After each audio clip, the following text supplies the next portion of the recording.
Imagine, if you will, a card game beyond human comprehension. A game not of wit or strategy, but of amplitude. Your hand is dead, but you are not. You've just object into the archetype zone. Vampires are an archetype almost as old as the concept of archetypes in Yu-Gi-Oh! Itself, dating way back to the caveman era when names of archetypes weren't even being put in quotation marks in card effects, like we were savages or something. However, while the few vampires that existed had a clear theme to their effects, it wasn't until the Xyz era that they started getting their first archetypal support, as short-lived as it was and as outdated as their main gimmick happens to be. Another thing to note is that, much like ninjas, vampires have a few monsters which are technically a part of the archetype due to their name, but are obviously not intended to synergize with the deck, either due to their type or their effect having nothing to do with the vampire playstyle. So, for convenience's sake, this video will be ignoring Vampire Koala due to being a beast type, Vampire Orcus due to being a plant type, Vampire Hunter due to being a reverse Catastor, so basically a counter to the archetype, tasteful Castlevania reference though, and Vampire Baby because look at it, Jesus Christ. Their first monster is Vampire Sorcerer, which is a level 4 dark zombie with 1500 attack and defense, and if this card in your possession is sent to your graveyard by your opponent's card, either by battle or card effect, you can add one dark vampire monster or one vampire spell or trap card from your deck to your hand. You can banish this card from your graveyard. One dark vampire monster you normal summon this turn can be normal summoned without tributing.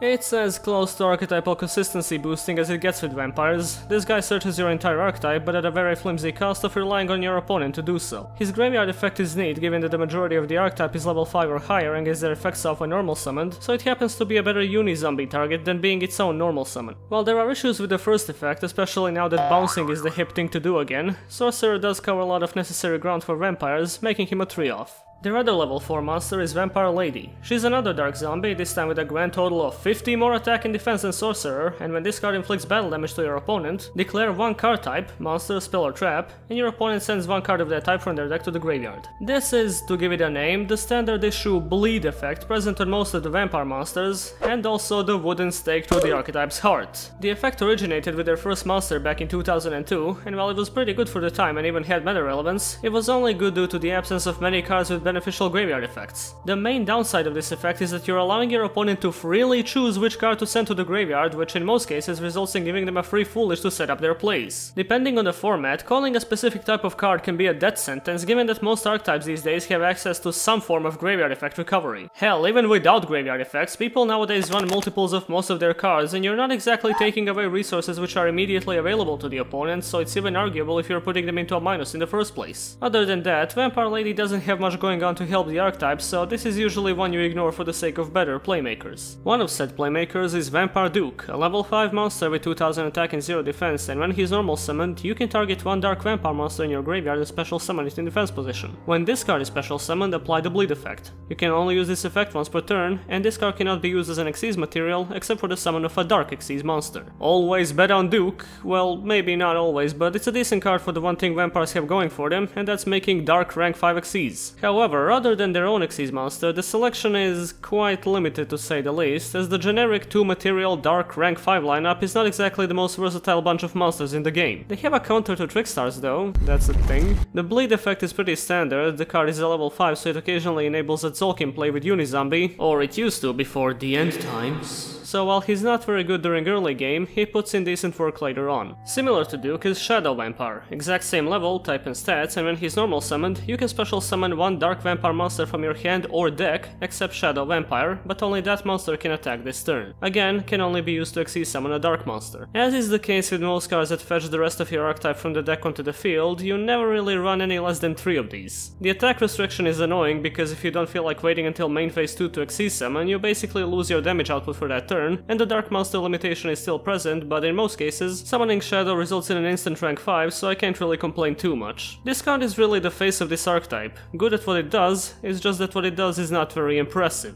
Next up is the archetype's poster boy and its original representative, Vampire Lord. He's got 2000 attack and 1500 defense, and when he inflicts battle damage to your opponent, apply the bleed effect. During the next standby phase after this card was destroyed and sent to the graveyard by an opponent's card effect, special summon it from the graveyard. This card used to genuinely kick ass during the early 2000s, and it was a popular choice during GOAT format, not only because of milling, but because its revival effect was decently formidable for a 2000 attack monster back in the day. Sadly, back in the day is the only place where an effect like this would be considered consider it good. As it stands, Lord is not much more than a basis for the design of the archetype's future support, as the 2000 attack stat and his first effect are present on the majority of vampire monsters. It's far from the worst card in the archetype, given that it's a target for Duke and Shadow, and his bleed effect works with their field spell about as well as the bleed effects on the other vampires, but the lack of inherent interactivity with the other monsters doesn't warrant running it at any more than one.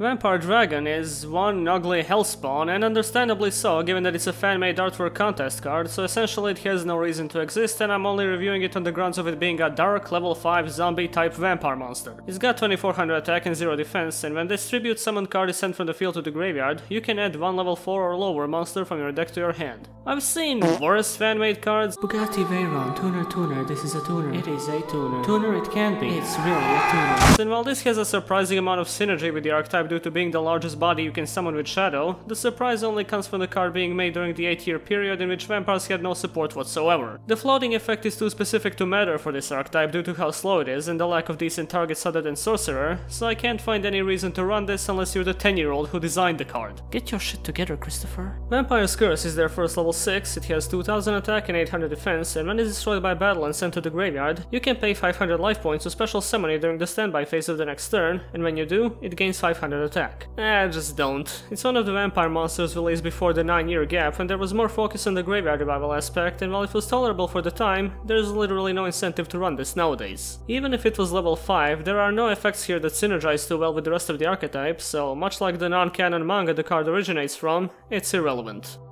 Vampire Grace, alternatively known as Betty Still Kickin', is their other level 6 with 2000 attack and 1200 defense, and when a level 5 or higher zombie type monster is special summoned to your side of the field by the effect of a zombie type monster while this card is in your graveyard, you can pay 2000 life points to special summon this card from your graveyard. You can only use this effect of Vampire Grace once per turn. Once per turn, you can apply the bleed effect. Granny is inconsistent and interesting. Being level 6 is really annoying because it prevents rank 5 plays, and before the Link era, her only usage was the bleed alongside the 2000 body. Nowadays she's a bit more useful as a potential Link material, especially after the Witch's Apprentice retrain comes out, so much like Lord, it's an arguable one-off tech choice at the cost of some graveyard setup. However, I'm very glad that the progressive TCG department made her a vegan juice enthusiast as opposed to a barbaric blood drinker. When's the VeggieTales archetype?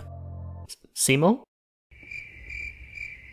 If you didn't get tired of the syllable vamp just yet, here's the only level 7 vampire, Vampire Vamp. Vamp, vampity, vamp, waifu bait. She's got 2000 attack and defense, and once per turn, when this card or a vampire monster is normal summoned to your side of the field, you can target one face-up monster your opponent controls whose attack is higher than this card's, equip it to this card. This card gains attack equal to the combined attack of the monsters equipped to it by this effect. If this card is sent to the graveyard while equipped with a card by this effect, special summon this card from the graveyard.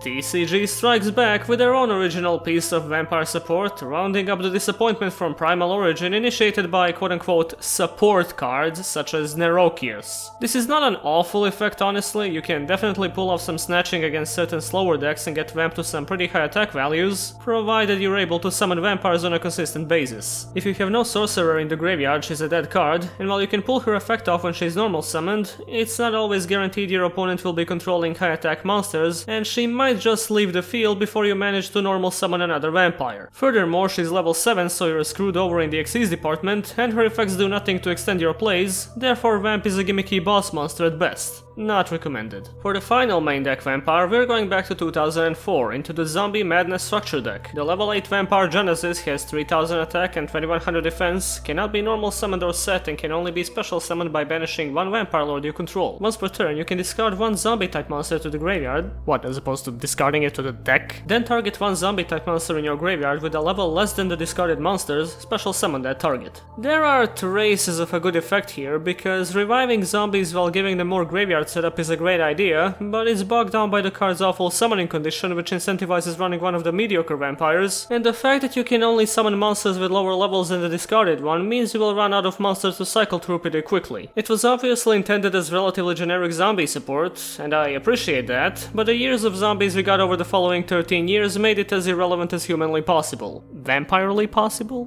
And now we get to the archetypal rank 5 Xyz, Crimson Knight Vampire Bram. He's got 2500 attack and 0 defense, requires 2 level 5 zombie type monsters, and you can detach 1 Xyz material from this card, then target 1 monster in your opponent's graveyard, special summon that target to your side of the field, but if you do, only that monster can attack for the rest of this turn. You can only use this effect of Crimson Knight Vampire Bram once per turn. During the standby phase of the next turn, after this card you controlled was destroyed by your opponent's card, either by battle or card effect, and sent to the graveyard, special summon it from the graveyard in face-up defense position. If there was ever a reason to call monster with a bleed effect, it's because Bram is all up in your graveyard, stealing your dudes. You can use this effect to potentially drain your opponent of resources or even use the monster as link material, but sadly, depending on the matchup, the monster you summon may either turn the tide of the game around, or be completely useless, so Bram is not always the most ideal option. He's fairly resistant to destruction due to coming back every standby phase, however, due to a lack of Xyz material, he just becomes a 2500 beater with 0 defense in defense position. To add to that, he's more than susceptible to other forms of removal. Still though, not like the Vampire Extra deck space is tight, so you might as well go ahead and make the most out of it.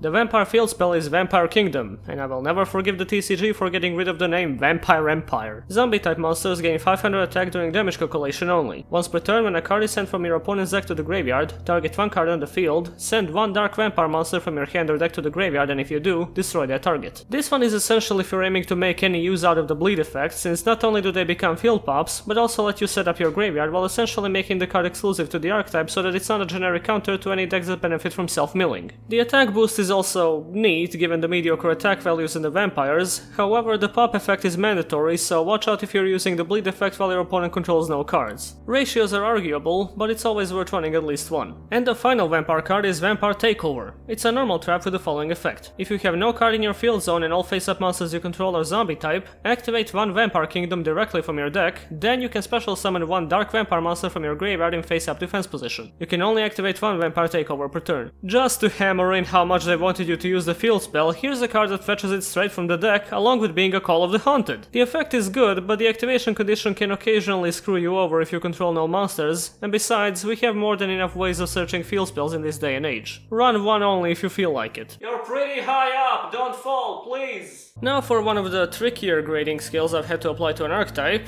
Vampire's consistency is limited to Sorcerer's Awkward Search effect and Shadow Special Summon, but honestly the sheer amount of generic zombie support is enough to bump this to a yellow. Their power output is subpar given that most of their monsters are level 5s with 2000 attack, a bunch of their effects prevent your monsters from attacking, and there are not enough removal effects to go around. Their comeback ability though I will give a solid green, mainly due to the interaction between Duke and Shadow, and especially the rest of the generic vampire support, which laughs at the archaic concept of a graveyard. I know it may be too much, but they deserve some level of credit with all these graveyard summoning effects. Their protection, on the other hand, is non-existent. When it comes to versatility, we might as well bring up stuff like Shiranui and the rest of the zombie synchro engine, since that's basically the only thing it synergizes with, but that's more of an upside of the generic zombies rather than vampires themselves, and I'd be hard-pressed to give a level 5 spam archetype which locks themselves to Dark Xyz monsters any more than a red. Here's a shitty Vampire Shiranui deck I cooked up for the sake of having a deck profile in this video, so don't expect it to be very good. Honestly, the vampire part of this deck is more of a hindrance to the Shiranui part than being its own engine. Honestly, it's a damn shame how mediocre vampires ended up being, even after getting support late into the Zexal era. They had badass gothic artwork and a cool unique mechanic which could have been expanded upon with various forms of milling effects. Sadly, in their current state, they're essentially a one-trick pony whose only hope of catching up to the meta race is taking a ride in the cargo hold of the deluxe airliner, which is the zombie engine.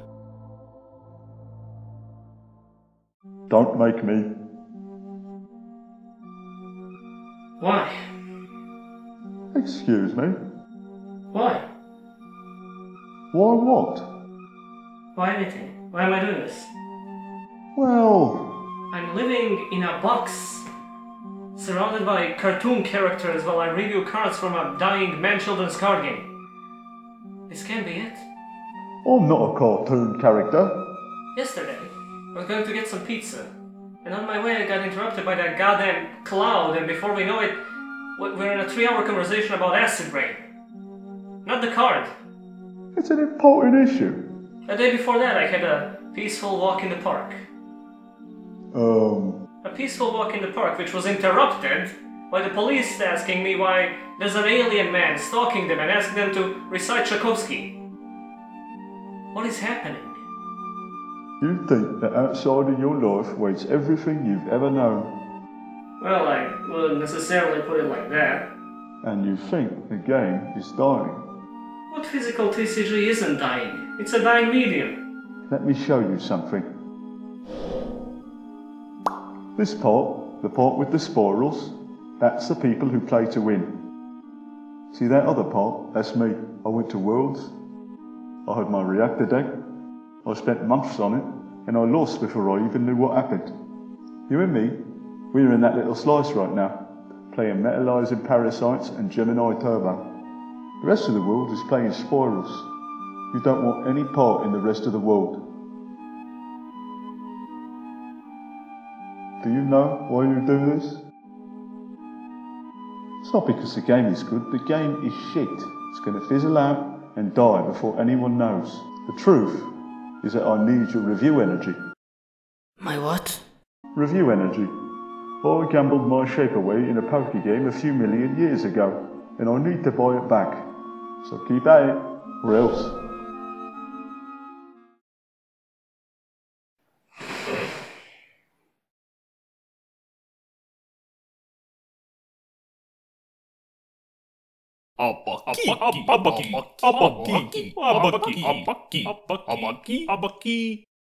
Hey there everyone, thanks for watching this episode of Archetype Archive. Be sure to support my Patreon if you want to keep the channel going and maybe even commission the next archetype to be reviewed. In November I'll be streaming my first playthrough of Duelist of the Roses on Twitch as a 40,000 sub special, so be sure to check that out. Remember to subscribe, and I'll see you next time.